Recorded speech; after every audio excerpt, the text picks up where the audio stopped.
Bienvenidos a todos. Como digo, soy Jesús Muñoz.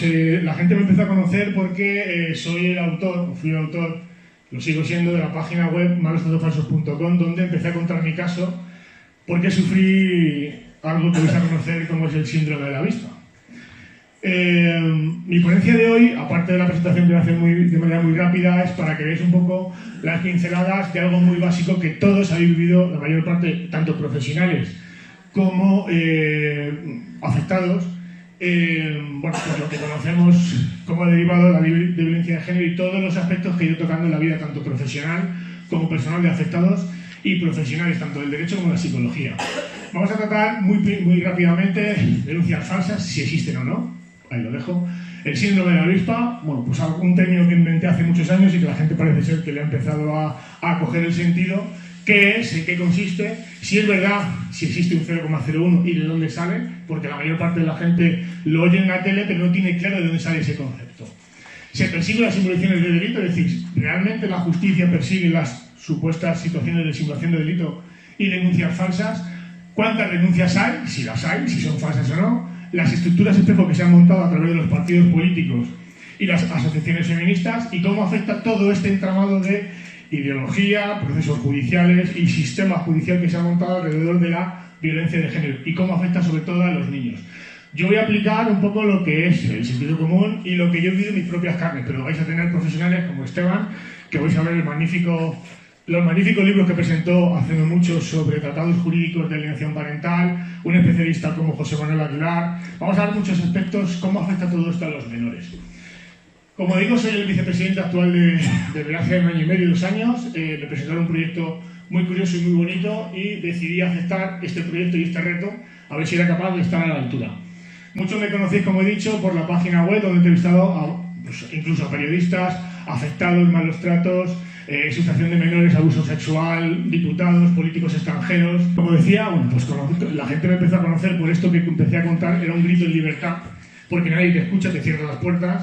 Pasas a ser un líder de Al Qaeda y prácticamente pasas a ser un terrorista en tu casa, simplemente porque una señora dice que tú has hecho no sé qué sabe qué cosas.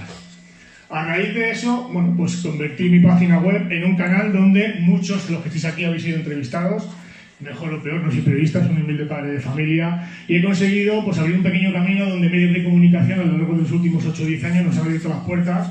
Con mi historia y con la de muchos hombres hemos entrado en medios de comunicación. Actualmente no formo parte, no puedo atribuirme ese mérito, pero sí que me he quejado de que tanto el Radio Ya y lo que es ahora mismo Decisión Radio y José Antonio Ruiz de la Hermosa o Informa Radio con Javier García Isaac me dan la oportunidad de poder hablar prácticamente una vez en semana en directo de 9 a 10 en La Boca del Lobo. He estado en Decisión Radio, en Televisión Española, en Telemadrid, OK Diario, y una cosa para mí mucho más importante, y es la parte de abajo a la derecha, los grandes youtubers que son los periodistas del futuro, los que realmente no omiten nada porque no viven de la lacra de la integral de violencia de género.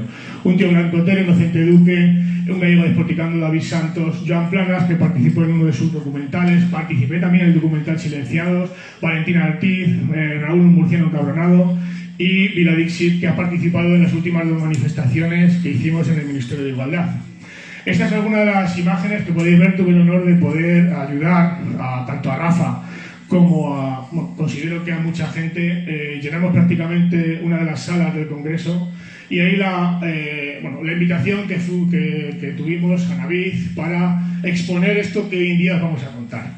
Esa es una de las consecuencias de haber luchado por la guardia y custodia compartida en una ponencia, como sabéis, en Alcobendas. El feminismo y Podemos esto no lo toleran y no podemos tener voz, por eso esa imagen es curiosa, porque cierra la garganta para que no podamos respirar. Esa es la infinidad de programas en los que he podido tener la oportunidad de hablar de vuestros casos, de lo que vivimos, de lo que sufren nuestros hijos, y vamos a empezar ya con la ponencia. Esta ponencia quiero hacerla pública porque solamente la han vivido X personas, como son 7 o 9 diputadas en la subcomisión de igualdad del Pacto de Estado, renovación del Pacto de Estado de Violencia de Género, y saqué una conclusión.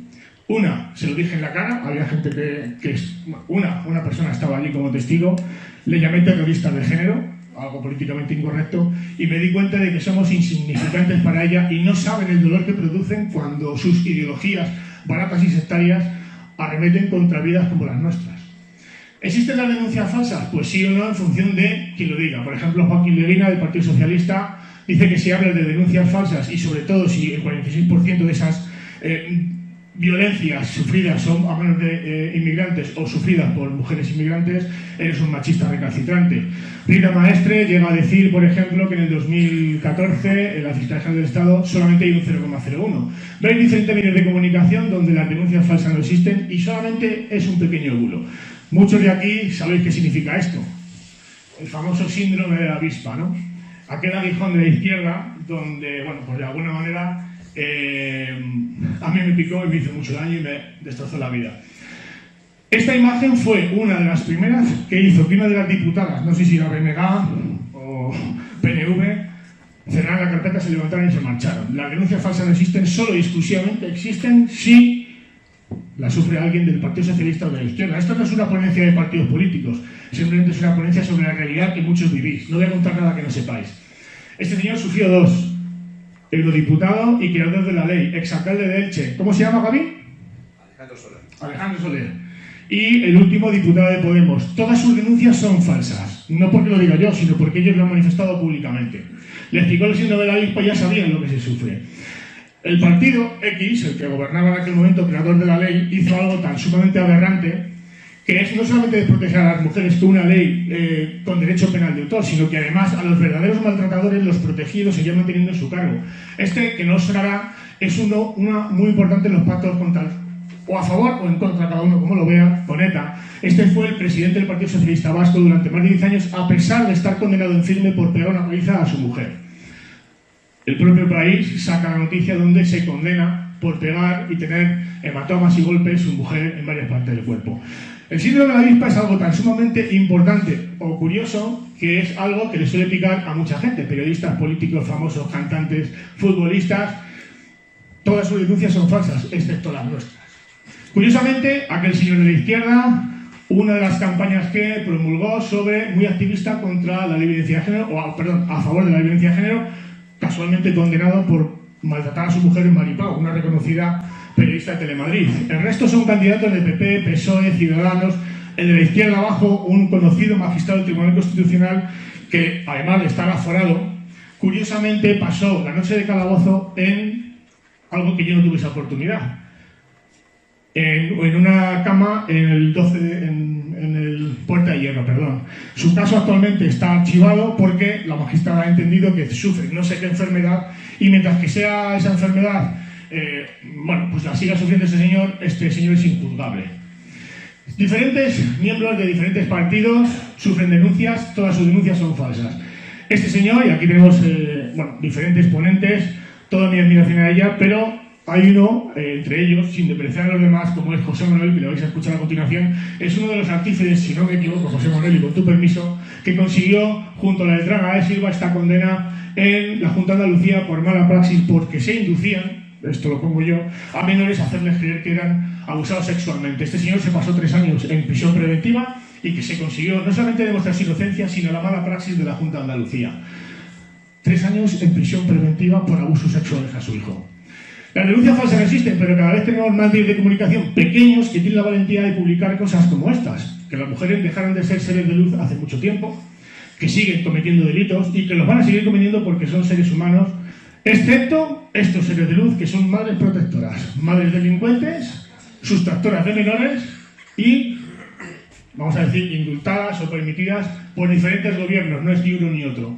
A pesar de eso, mujeres asesinan, matan, ponen denuncias falsas, incluso se permite el lujo de conformar organizaciones criminales, y no lo digo yo, lo dice Policía Nacional, entre ellas redes de inmigraciones que se utilizaban la ley de violencia de género 2016, 2020, 2022, diferentes medios de comunicación, caen redes criminales 2021, 2021 también, no es el mismo caso, son diferentes casos de organizaciones criminales que utilizan la ley para aprovechar el dinerito de las subvenciones. A pesar de que no existe la denuncia falsa, medios de comunicación pues se atreven a decir que más del 77%, y lo vais a ver en gráficas con datos reales del Consejo General del Poder Judicial, las denuncias falsas no existen, o se permite el lujo de decir que más del 77% de los que son denunciados terminamos siendo inocentes. Las denuncias falsas no existen. Vicky Rosell está imputada por denuncia falsa y simulación de delito. Si hay cientos de noticias de este calibre, ¿existen las denuncias falsas? Pues para que lo sepáis, aproximadamente del 60% de las denuncias que se investigan judicialmente y que terminan en archivo de absolución, los jueces y el informe del Consejo General del Poder Judicial ya habla de que aproximadamente el 60% tienen serios indicios de falsedad, pero las denuncias falsas no existen. El diario.es, no hace falta que diga la ideología del periódico, dice que es una cosa niña. Vamos a explicar de dónde sale el 0,01. Bien, de las denuncias que se interponen cada año, para que sepáis, una media de 450 denuncias cada día, es decir, 450 hombres como nosotros, pasan a disposición judicial en diferentes juzgados de toda España. ¿Qué supone esto? Pues que aproximadamente al año 160.000 hombres de media sean procesados con dinero público y se nos trate como terroristas de Al-Qaeda echándonos de nuestras casas y, lo peor aún, arrancados de la vida de nuestros hijos. El Consejo General del Poder Judicial, ante el abultado número de denuncias y la repercusión social que estaba creando en aquel momento, deciden ponerse una toga, y lo digo con todo mi respeto, y crear un estudio a través de la Memphis 2015. ¿Qué es la Memphis? Memoria Fiscalía General del Estado, basándose en los datos de denuncias del Consejo General del Poder Judicial. ¿Qué se dice? Que se toman como datos de referencias 500 sentencias, de las que, vais a ver curiosamente, de las 500 sentencias que se estudian como un prototipo, ¿no?, de las 160.000 anuales o de casi las 2.400.000 que llevamos, pues es un muestreo suficientemente válido para estos magistrados y se cogen 500 sentencias, de las que 300 eran apelaciones y 200 restantes eran casos graves juzgados en las audiencias provinciales. Esos casos, de los 200 casos que se juzgan como casos graves en audiencias provinciales, 47 son absoluciones. De las absoluciones, 37 presentaban serios indicios de falsedad, pero las denuncias falsas no existen. No se persiguen, y mi humilde punto de vista es que aquí se comete prevaricación, porque no se actúa con el 457 del Código Penal, que es la persecución de la falsa denuncia o las simulaciones de delitos. Aquí tenéis las gráficas y los datos son obtenidos. Podéis descargar las páginas. Si alguna persona tiene duda de lo que aquí se cuenta es incierto, el PDF está lleno de información y las gráficas originales de los diferentes consejos del Poder Judicial donde se muestran estos datos. Hemos cogido esos datos, los hemos pasado a Excel gracias a mi amiga Almudena y tenemos los datos de la Memphis 2015. Veis el recuadro 2012-2014, donde el total de denuncias son 380.112. De esas 380.000 se cogen 500, ¿vale? De esas 500, veis el margen de denuncias cada año. Las denuncias interpuestas son las azules. Las personas que han demostrado su inocencia son las barras naranjas o ocres y las personas condenadas son las barras grises. Creo que el porcentaje es abrumador, no hace falta decir nada, ¿no? ¿Qué supone? 2012-2014, 380.000 denuncias. 293.000 personas que fueron juzgadas fueron declaradas inocentes, pero pasamos por los calabozos. Nos quitaron a nuestros hijos, nos arrancaron nuestra casa y nos señalaron como terroristas. 86.000 condenas, prácticamente un 22-21%. Ese es el estudio de Fiscalía. Mi pregunta es, algo sencillo. Si estudiamos 500 sentencias para ver si hay un 0,01 de denuncias falsas, ¿de dónde creéis que deben cogerse ese muestreo de estudio? ¿De las condenas o de las personas que hemos demostrado nuestra inocencia? Yo creo que de las personas inocentes, ¿no? Bueno, pues estos jueces son tan sumamente inteligentes, pagados con dinero público que les pagamos nuestro sueldo, y cogen el muestreo de 500 y dicen que solamente hay un 0,01% de denuncias falsas. Perseguir las denuncias falsas, ¿por qué no se persiguen? Pues que es algo así, alguien me dijo una frase que está en los libros de historia, que es como ponerse las alas de cera de Ícaro y subir al sol volando sin esperar que se derritan. ¿Perseguir la denuncia de oficio? Pues se puede perseguir, pero tiene que ser tras el archivo por la retirada de la acusación del fiscal. ¿Habéis visto algún caso donde un fiscal retire la acusación? Yo conozco el mío, solamente el mío. Procedimiento abierto contra la mujer, que deduzca testimonio tanto el Ministerio Fiscal mediante informe, y aquí letrados que me podrán corregir si me equivoco, y la imputación del delito de falso testimonio, denuncia falsa por parte del magistrado. Y condena en el mismo año. Es como si cualquiera de nosotros compramos un décimo lotería y esperamos que nos toque. Es improbable, ¿verdad? Bueno, pues tenemos el porcentaje de denuncias que normalmente nos venden los medios de comunicación y tenemos jueces que con dinero público salen solamente en un determinado medio de comunicación. Algo que me llama poderosamente la atención. Y es este juez, que le conocéis mucho. No hace falta decir nada, que dice que en 15 años profesionales de su trabajo no ha visto ni una denuncia falsa. Es que es, perdón, acojonante. Porque yo tengo 7 Lo curioso es que este señor se basa en que las denuncias falsas, que la mayoría de los archivos absoluciones, yo tengo una libre absolución por fundado uso espurio, no se deben a que la mujer retire la denuncia, se niega también a declarar. Que en 2017 hubo 137.775 archivos o absoluciones y que según el Consejo General del Poder Judicial hubo 16.000, es decir, aproximadamente el 10-12% de las denuncias anuales son las que se retiran. No voy a entrar si son por propia convicción o por amenazas del denunciado, pero son la retirada de denuncia, que son cifras más o menos normales a lo largo de los años, un 10% del total, 16.000, calcular 160.000 denuncias anuales, pues se retira un 10%, y no declaran 3.797. ¿Qué supone? Que solamente se decreta el 15% de los archivos de absoluciones se decretan porque la mujer retira la denuncia o se niega a declarar. El 15%, por tanto, el señor Joaquín Bosch miente. El 85% de este tipo de entramados, de organizaciones o vamos a decir, asociaciones de jueces o de feministas o lobbies, dicen que el 85% somos declarados inocentes porque no ha habido suficientes pruebas para demostrar que somos maltratadores. Los criterios de distribución de la ayuda de las comisiones autonómicas, de las comunidades autonómicas en relación a la violencia de género. Aquí vais a ver por qué el señor Joaquín Bosch y otros que le siguen, medios de comunicación, se basan en decir este tipo de apologías de la mentira. El número de denuncias interpuestas, esto es un pequeño resumen de este BOE. Este BOE es el 8 de septiembre de 2005, página 30.453, que me propuse hacerlo público hace muchos años. Veréis en muchas páginas en Google que tiene ese recuadro rojo porque lo subrayé.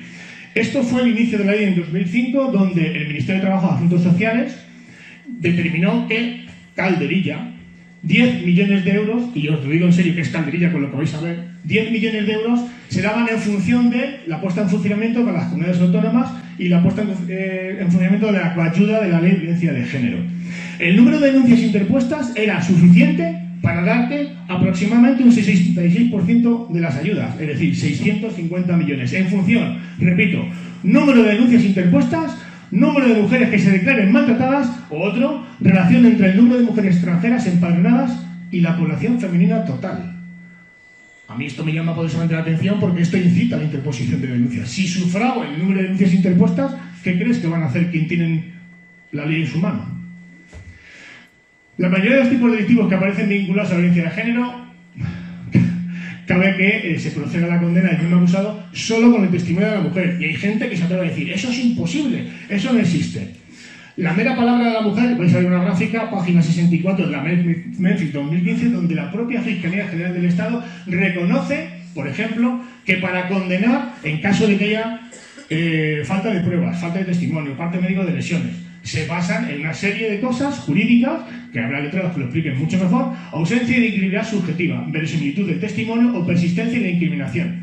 Vamos, más o menos que no digas 4 de la tarde, sol, nubes. Es un testimonio incoherente, ¿no? Bueno, pues mientras que tengas un poco de cordura y reiteres el mismo delito a lo largo del tiempo, eres bastante creíble. ¿Qué supone? Página 64, Memphis 2017. El propio fiscal general del Estado, en este informe, manifiesta, o quien realiza este informe, que 68 condenas, es decir, el 33% de los condenados, lo fueron solo y exclusivamente por la mera declaración de la denunciante. ¿Os acordáis de la Santa Inquisición, con todo mi respeto, cuando alguien decía, esa mujer es bruja y la quemaban en la hoguera? Pues esto es lo mismo. Es igual, pero la vestimos de democracia, con un informe muy bonito, con cuadros de colores, pero nos dicen valoración de la declaración de la víctima como único cargo de prueba. Esto yo no he visto que lo saque la Sexta, ni Telecinco, ni el señor Joaquín Bosch habla de ello, ¿a que no? Esto no interesa que lo sepáis. Lo curioso de todo esto es un ejemplo. Me hubiera gustado que estuviera aquí, pero por circunstancias no ha podido. Un caso muy conocido, al que es una persona a la que admiro por su entereza y porque ha sufrido lo que no está escrito. Este caso lo saco no porque yo quiera hacer escarnio de ello, sino porque ha salido en numerosos medios de comunicación, y este señor, al que os recomiendo que sigáis sus posts en Twitter y sus hilos, son maravillosamente buenos jurídicamente. Este señor se pasa muchas horas del día, unos damos ponencias y enseñamos a la gente a ayudaros, y otros se pasan analizando sentencias y plasmando, como el señor Eugenio, el papá que perdió a su hija asesinada por esa supermadre protectora, se analiza su sentencia y fue absuelto de numerosos delitos, maltrato físico, psicológico, maltrato reiterado, pero Hemos visto antes, página 64, Fiscalía. Hay un momento que hay una condena donde el único testimonio, aun cuando sea la víctima, e incluso el de un niño que pueda ser hábil para desvirtuar la presunción de inocencia. Eugenio fue condenado no porque hubiera delitos demostrables, sino porque la mera palabra de su exmujer le condenó en ausencia de pruebas. Esta es una de las imágenes que a mí más me impacta y que me llama poderosamente la atención, que no haya cientos de miles de tíos, entre ellos 2.442.000 hombres denunciados, o mira, mejor me lo pones, 1.483.000 hombres que hemos pasado por esto. Y aquí tenemos, falta gente por venir por el aparcamiento, pero tenemos 120 personas. Manifestaciones, 30, 340, 50. Pero no es 1.400.000, es que todos tenemos padres, madres, hermanos, diferentes personas que somos afectados de manera directa o indirecta, nuestros propios hijos. ¿Alguien me puede explicar cómo 2 millones, os imagináis, voy a decir algo político anticorrecto, 2.442.922 negros juzgados con derecho penal solamente por ser negros, o gitanos, o mujeres rubias, o disminuidos psíquicos, solamente por ser esa circunstancia? No, aquí te juzgan solamente por ser hombre.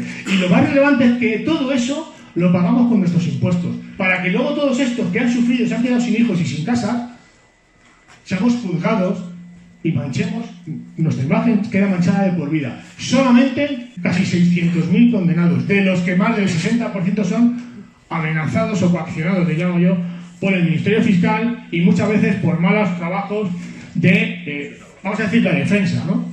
Donde se recomienda lo que ya sabéis, aquello de, oye, mira, que me han dicho que, de alguna manera, que si te enfrentas a 4 años te van a meter en prisión y si firmas una conformidad de 4 meses, pues...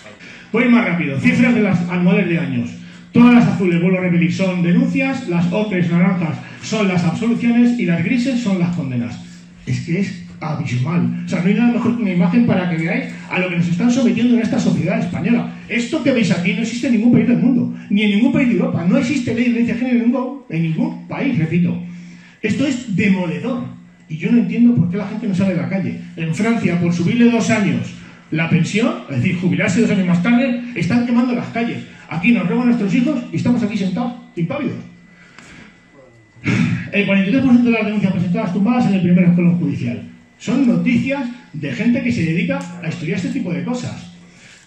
Sigo con información, voy más rápido. La media, como decía antes, 450 de media somos detenidos.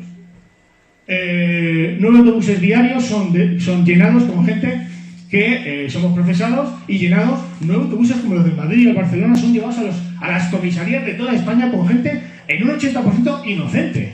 La prevención contra el maltrato, ¿es discriminatorio? Bueno, pues aquí tenéis, hay gente que dice que no y que esto es una falacia.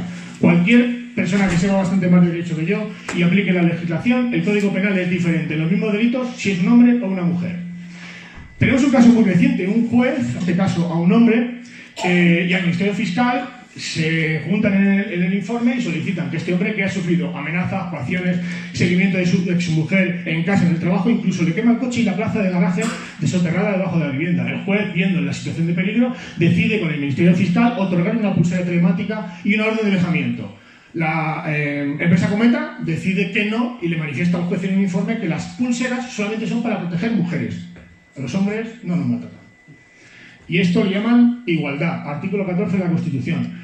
Vamos a hablar de igualdad jurídica en España, algo que hay gente que le da igual, pero yo creo que es importante saber por qué las empresas en España se están empezando a marchar, porque no hay igualdad jurídica, ni seguridad jurídica. ¿Por qué? Por cosas como estas. Este señor, que fue denunciado en 2 ocasiones y dice que sus denuncias son falsas, denuncia en un informe de la Comisión Europea que Polonia y Hungría tienen sometidos a sus tribunales, a sus jueces, que no hay independencia judicial. Ese señor, esto lo he encontrado por internet, no es mío, ¿no? Tenemos atenazado el Tribunal Constitucional, el Consejo Nacional de Poder Judicial. Todos los tribunales están atenazados por diferentes grupos políticos. Me da igual que ponga PP, PSOE, me da igual que ponga... Me da igual, pero este es el control que tenemos. Esto... Bueno, pues yo creo que el enjuiciamiento con perspectiva de género lo hemos empezado a aplicar relativamente reciente, diría yo, porque nos quedábamos en la igualdad de trato y no dábamos el paso a la igualdad de oportunidades, al enjuiciamiento con perspectiva de género. Yo lo siento, pero es que me he estomado. Enjuiciamiento con perspectiva de género. Aquí hay varios letrados. ¿Alguien ha estudiado la perspectiva de género en el derecho del Código Penal en la carrera? Porque yo eso no lo he escuchado jamás. No se puede, en la vía civil todavía, en el enjuiciamiento penal, tú no puedes juzgar con perspectiva de. Es que eso es inconstitucional. Bueno, ¿existe seguridad jurídica en España? Bueno, pues tenemos diferentes incentivos y os recomiendo la página web que hagáis una foto, lo apuntéis porque el siguiente enlace que vais a ver, hay 400 diferencias jurídicas donde la mujer, a pesar del heteropatriarcado, está por encima en derechos al hombre, no en Afganistán, en España. Diferentes derechos, voy a ir muy rápido. Por ejemplo, tiene un 016. Si tú eres maltratado, Fran, ¿qué te pasa? Yo voy al calabozo directamente. Vale. Derecho a deducción de IRPF, 100 euros, derecho a no cortarse el pelo en el ejército, que son tonterías, pero son puntos de llamada de atención que dicen que somos opresores. Pero si hay 400 puntos de diferencias jurídicas en España con respecto de hombres a mujeres, donde la mujer tiene más derechos que los hombres. Ahí tenéis. Diferencias legales, hombre-mujer en Espana.lau.blog. Os recomiendo que lo leáis. Es impresionante. Yo me quedé blanco y la descubrí hace 5 días. Derivados de la violencia de género. Bueno, pues institucionalmente se considera igualdad el hecho de beneficiar a las mujeres, ver un documento con perspectiva de género. Hay que tener en cuenta y siempre presente que la ley de violencia de género en España solo contempla a los hombres como perpetradores de la violencia hacia las mujeres. Infinidad de puntos, ¿vale? Esto se lo debo a, y no le gusta, a mi amigo Abel. Muchas gracias por darme esta información. Aquí tiene base de la ley de violencia de género que se tomó en la ley /2004, la 1/2004. Esto se llama experimento de Minneapolis. Seguramente Abel lo va a explicar mejor, pero bueno, me toca a mí hacerlo. Y es un experimento que se hace desarrollado una especie de experimento social, ¿no? Donde, si me equivoco me corriges, sociología, donde el propio autor manifiesta en años posteriores que no se ha podido llevar a cabo y no se ha podido constatar que esto sea cierto. Por tanto, no se debería aplicar. Bueno, pues en Estados Unidos se desarrolla una, vamos a decir, ideología, un estudio sociológico, donde cualquier persona que cometa un delito, especialmente en violencia doméstica, automáticamente se le tiene que detener. ¿Por qué? Porque si yo cometo un delito contra mi mujer, perdón, Yolanda, y me detienen, se supone que cerebralmente algo pasa en mí, ostras, si me detienen, ya no cometo más delitos. Bueno, se dan cuenta que eso solamente funciona en gente que tiene una vida normal y tiene trabajo. Pero si me detienen porque soy un tarao, porque no tengo trabajo, porque tengo problemas psicológicos, mi violencia se multiplica por 100 y produce muchos más casos de violencia. Eso lo dice el propio autor en su estudio. ¿En qué consiste? Pues que viendo esto y que las feministas en aquel momento tenían un poder bastante considerable y estaban empezando a crecer en Estados Unidos, empiezan a meter presión con diferentes medios de comunicación hasta el punto de que diferentes estados, medios de comunicación, más de 300, y los lobbies feministas y el Partido Demócrata empiezan a presionar al que era el fiscal general de violencia doméstica en Estados Unidos. Y se consigue que en 2005-2003, más de 23 o 25 estados aplicaran la ley de arrestos obligatorios. ¿Sabéis cuándo empieza a darse cuenta de que esto es un bulo? Cuando, paradójicamente, alguien que sabe leer y escribir empieza a descubrir estudios como Dunedin, Archer, Canadian Journal, Guggenheim, Rina Sommer, British Journal, hay 50 Canadian Journal, hay un montón de estudios internacionales, uno de la Universidad Oberta de Barcelona, que dicen que la violencia en el ámbito doméstico es bidireccional. ¿Cuál es lo que hizo todo esto? Que cuando empiezan a aplicar que toda persona que sufre violencia debe ser detenida, aumenta las detenciones de mujeres un 80%. ¿Está bien explicado? Paradoja de Minneapolis. No se puede admitir que se siembren sospechas. Esto es muy importante porque a consecuencia de esa ley de arrestos obligatorios, en Europa se empieza a investigar algo que aquí desconocemos, nos suena porque lo vemos en la tele, es el famoso tema del Tribunal Europeo de Derechos Humanos. Y aquí tenemos, y esto sí que debéis apuntarlo, también importante, Sekanina y Rusiti, dos sentencias muy importantes del Tribunal Europeo de Derechos Humanos. Y te dice, vuelvo a repetir, si me equivoco, a ver, me corregirá. Toda persona que haya sido denunciada, yo tengo una libre absolución, ¿vale? Repito, pero puede tener un archivo o absolución porque mi ex no tuvo la suficiente capacidad jurídica de poder demostrar que yo era un maltratador, ¿vale? Aquí, si sales un archivo, eres un maltratador, pero no se ha podido demostrar. Bueno, pues estas sentencias son tan sumamente importantes porque una de las cosas que ha vulnerado Irene Montero, gracias a... ¿dónde estás, Ruth? Ahí estás. Una de las cosas que ha vulnerado es el artículo 6.2 del convenio. ¿Qué significa? Lo viene bien claro. Y además hay una sentencia que hace apego a en España. Se dice que toda persona que no haya sido condenada debe ser refutado automáticamente como inocente. Por tanto, no cabe la situación de, bueno, no se ha podido demostrar, pero no, soy inocente. ¿Qué pasa? Que desde el poder público, Irene Montero no puede decir eres un pederasta condenado, porque no lo eres. Rafa ha tenido que denunciar, gracias a gente como Ruth. Tenemos la suerte que muchos letrados que hay aquí están empezando a hacer cosas muy interesantes. Y Irene Montero, una de las cosas que ha incumplido es este convenio, que como poder público no puede señalar a nadie como maltratador. ¿Por qué? Porque incumple una directiva europea. Esta es la sentencia que hace apego a esta, la 8/2017 del Tribunal Constitucional. Muy interesante sentencia, ahí la dejo. Importante, derecho penal de autor. Me habéis oído hablar de esto y en algunos vídeos me habéis escuchado hablar. ¿Y por qué dice derecho penal de autor? Entendemos, o bien por sabido, que el derecho penal de autor es el que se utilizaba los alemanes contra los judíos, los blancos contra la América Negra de los algodones. Eso lo tenemos claro. Vale. Sentencia 59 de 2008. La descubrí gracias a mi buen amigo Papá Maravilla. Desde aquí le mando un abrazo enorme. Sentencia donde varios magistrados muy valientes, como este señor, al que admiro, el excelentísimo señor don Jorge Rodríguez Zapata, en su voto particular, apartado 7º, dice algo tan sumamente importante que yo desconocía, como expreso mi deseo que esta sentencia no marque el inicio del ordenamiento jurídico del cumplimiento sueño de Metzger. Si buscamos en San Google, que sabe mucho más que yo, Metzger era un jurista alemán de la Alemania nazi, asesor de Hitler.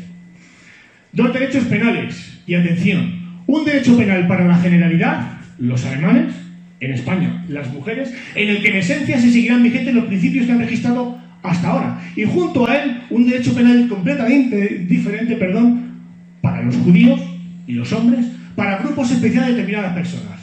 De la misma manera lo dice la página 92 y 93 del informe del Consejo General del Poder Judicial, que dice que la tipología de los delitos de violencia de género se basen solo y exclusivamente en que el hombre sea el que siempre se presume de su intencionalidad por ser varón, lleva el derecho penal de autor. Lo dice Jesús Muñoz. Sandra Golpe. Esto me llamó poco menos que fascista Antena 3, por decir esto que lo omitieron. ¿Qué significa? Que eso es incompatible con la Constitución y que el tipo agravado de lesiones que se base en la presunción de inocencia en la inferioridad de la mujer, sin que tal regla se aplique a menores, ancianos o minusválidos, son también susceptibles de víctimas de violencia doméstica, no de género. ¿Por qué no se aplica la misma disciplina jurídica a ese tipo de personas que son también vulnerables? Solamente a la mujer. A mí me llama la atención.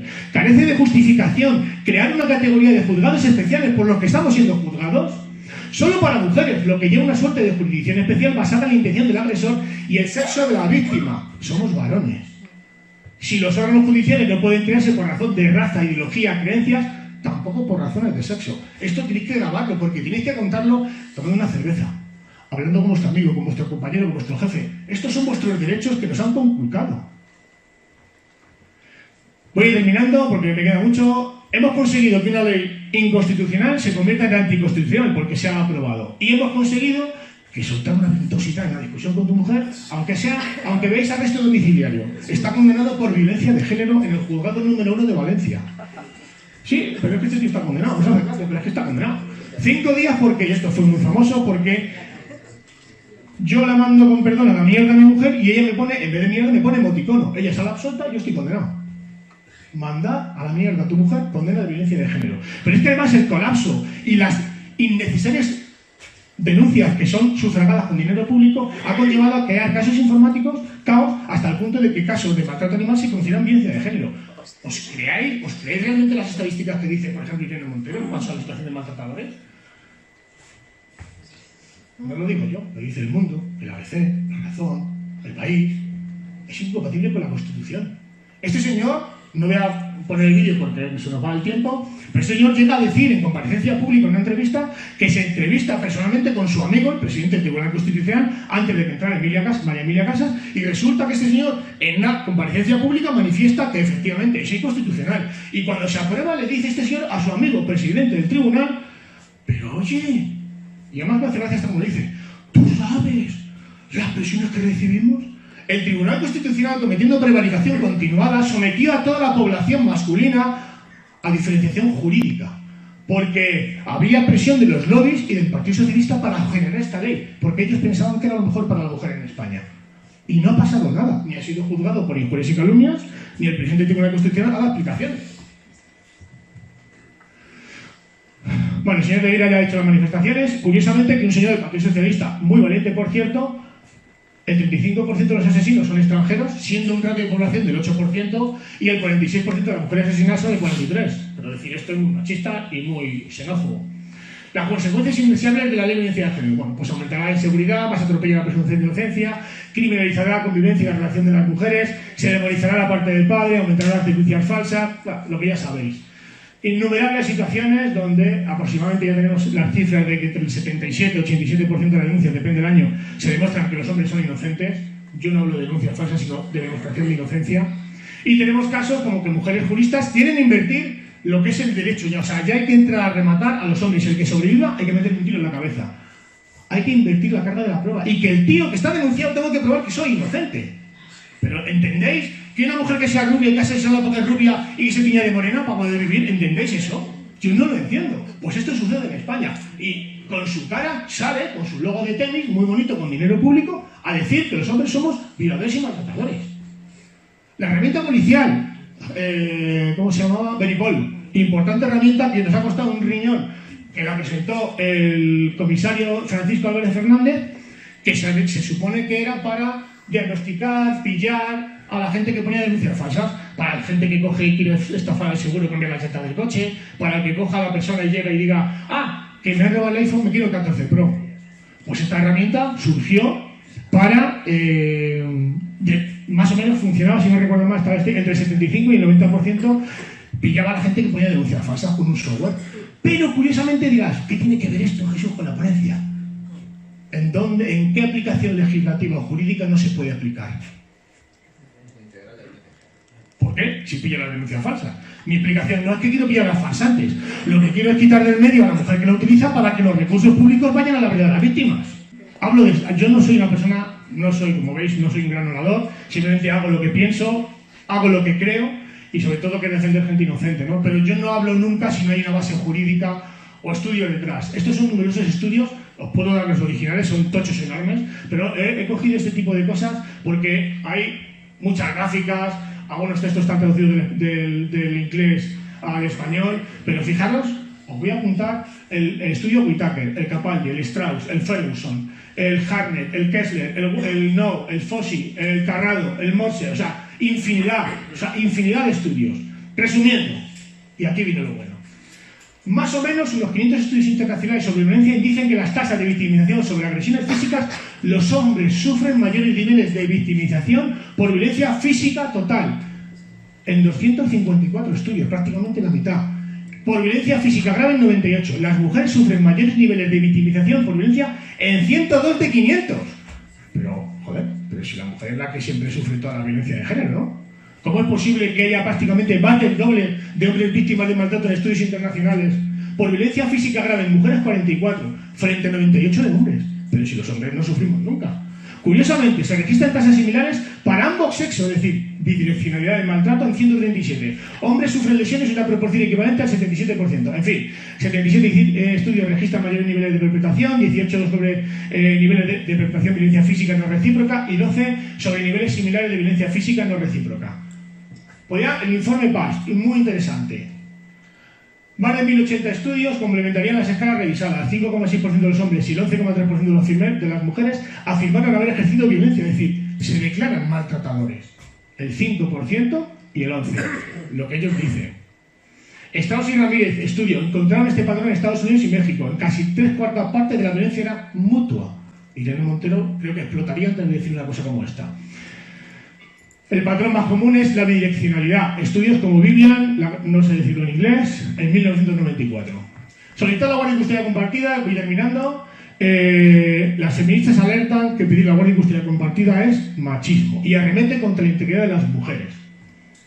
Caras públicas, donde se atreven a decir lo que les da la gana, porque para ellas somos prescindibles.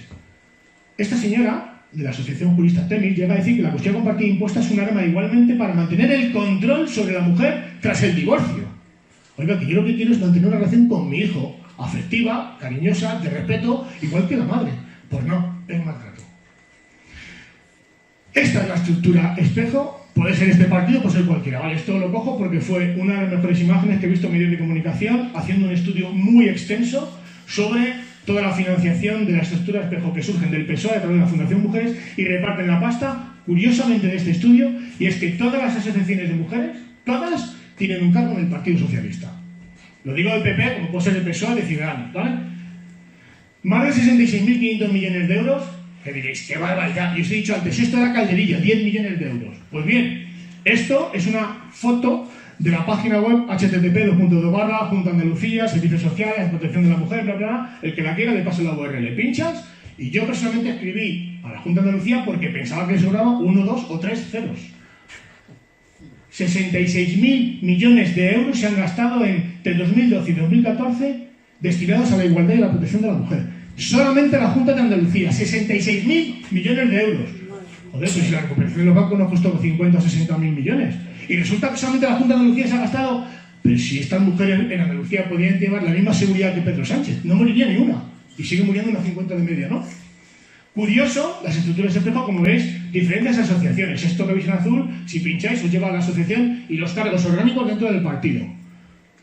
Subvenciones, dinero, miles de millones de euros, no hay control económico a través del Tribunal de Cuentas, siguen muriendo mujeres. Y lo curioso de todo esto es que también en Europa, esta es la estimación de costes hecha en Reino Unido, que se hace en 2012, en base a lo que Viviane ha ido, Ley de Pajín pidieron que aquí las mujeres había unas 2 millones de víctimas de violencia de género. Pues en base a eso se hace una estimación de costes que estipula cada gobierno. En base a esa estimación de costes, en el 2012, España ha recibido 24.000 millones de euros. Más 66.000.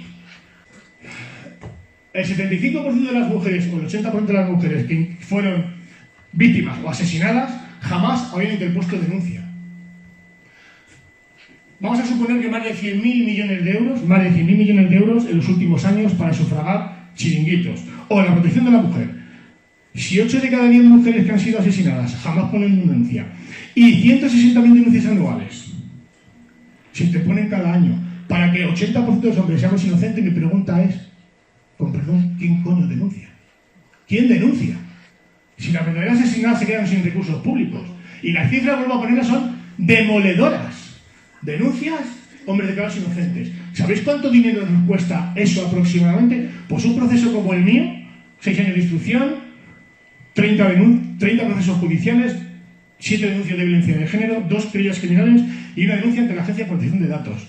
Aproximadamente un magistrado me dijo que podía estar en torno a los 600.000 euros. Coste público. ¿Cuántos tíos hay aquí denunciados por violencia de género? ¿Cuánto dinero nos hemos gastado en supuestamente sufragar la vida de chiringuitero de una ex de turno? Porque no ha sido condenada. Sigue haciendo lo mismo con otros hombres. Termino. Comparación de cifras. Bueno, es importante recalcar que las mujeres son víctimas todas, o depende. 90 mujeres o 90 personas al día mueren, están abandonadas por la ley de dependencia. Aproximadamente 45 son mujeres. ¿Entendéis la cifra? Si son 90 por 365 son 32.000 al año. Si en 5 años mueren 250 mujeres asesinadas por violencia de género, coño, 164.000 mueren en 5 años. Esas son personas. La mitad, unas 82.000 mujeres mueren en 5 años. ¿Son más importantes 50 mujeres o 250 o 82.000? Porque yo entiendo que la vida va en volumen, es como un peso, ¿no? Fijaros la cantidad de suicidios, lo mismo. 3 veces más hombres que mujeres, pero no hay una ley que ataje esto. La inducción, para que lo sepáis, en el Ministerio de Justicia, reunión con el asesor jurídico del ministro catalán de la época de Rajoy, se nos aseguró, y había aquí personas que están delante en aquella reunión, se nos dijo, porque luego me rectificaron, me equivoqué, en vez de 71 era un 72, el 72% de las víctimas de suicidio, hombres, del 2005 al 2015-16 fue cuando nos reunimos, el 72% eran por estar involucrados en denuncias de violencia de género o procesos de separación que se les dejó a la indigencia y sin hijos. Es decir, la inducción al suicidio en el Código Penal está catalogado como delito. El Estado induce a los hombres a que se suiciden, les arranca todo. Y termino. Esto simplemente es una cosa que se ha en la empresa y que causó bastante expectación. Es un estudio que ha hecho un español donde diferentes medios de comunicación, 125 de todo el mundo, hacen reiterada referencia a cosas como violencia de género, techo de cristal. Bueno, pues los 5 primeros, La Sexta, ETV, Telecinco, Antena 3, El País, El Mundo, Televisión Española, el 14º es el ABC, y estamos hablando de Telegraph, NBC News, New York Times, BBC, de Fígaro, 125 medios de comunicación de todo el mundo. Y son los medios de comunicación más subvencionados del mundo por nuestros gobiernos. ¿Por qué? Se habla tanto, casi 4 veces más, 5 medios que el resto del 125 de todo el mundo. El efecto de los niños, 28 de asesinatos, el efecto que causan los niños, que es lo más importante, de 28 grandes asesinos a lo largo de la historia en Estados Unidos, 28, se han estudiado el Dr. Warren Farrell, un libro muy bonito, triste por el contenido que conlleva, The Boy Crisis, la crisis del niño, dice que en ese estudio que se realizaron durante más de 30 años, entre 5 y 50 asesinatos, 26 de los 28 grandes asesinos no tenían figura paterna. ¿Qué significa eso? Pues que tenemos desgracias donde actualmente en este país, madre, cuando eres madre, ya se te atribuye que eres lo mejor, y un padre es malo. El 70%, y no lo digo yo, La Sexta. Beatriz de Vicente, una reputada abogada y criminóloga, el 70% de los infanticidios están cometidos por mujeres. ¿Pero qué veis en la prensa? Que la mayor parte de los niños son asesinados por padres varones. ¿Qué es lo que tenemos? En Madrid aproximadamente un 60% de las situaciones de atención psicológica infantil, el 60% de los niños están en salud mental. Aumenta un 47% de los trastornos de salud mental. El 95% de los pediatras están muy preocupados por la salud de nuestros hijos. Expertos habitan en Málaga, Navarra, diferentes sitios. Y estas son las consecuencias de los menores. Habrá gente que sea mucho más experta que yo, que no lo dudo, pero esto es un poco lo que yo he ido leyendo. Tienen 20 veces más riesgo de padecer ansiedad y depresión, 5 veces más de tentativas de suicidio. Anorexia, bulimia, doblan las tasas de abandono, sobre todo los niños varones, doblan las tasas de abandono escolar, tienen más 7 veces más riesgo de sufrir embarazos no deseados, mortalidad infantil, enfermedades, cometer conductas adictivas, en fin, una infinidad, el 68%, 58% de las mujeres que estaban en prisión y están en prisión no tienen figura paterna, el 63% de los suicidios juveniles son por niñas que crecen sin padre, y una cosa muy importante es el primer punto, el problema no es la masculinidad, no somos los tíos, es la falta de ello. De hecho, hay propuestas en diferentes países que están mediando ya para que en la escuela infantil haya más hombres y no solamente haya profesoras, porque eso deteriora la salud cognitiva de nuestros hijos. Es lo que dicen los expertos. Y bueno, no quiero enrollarme más. Muchísimas gracias por vuestra atención. Espero que hayáis disfrutado, que estéis con nosotros y un placer.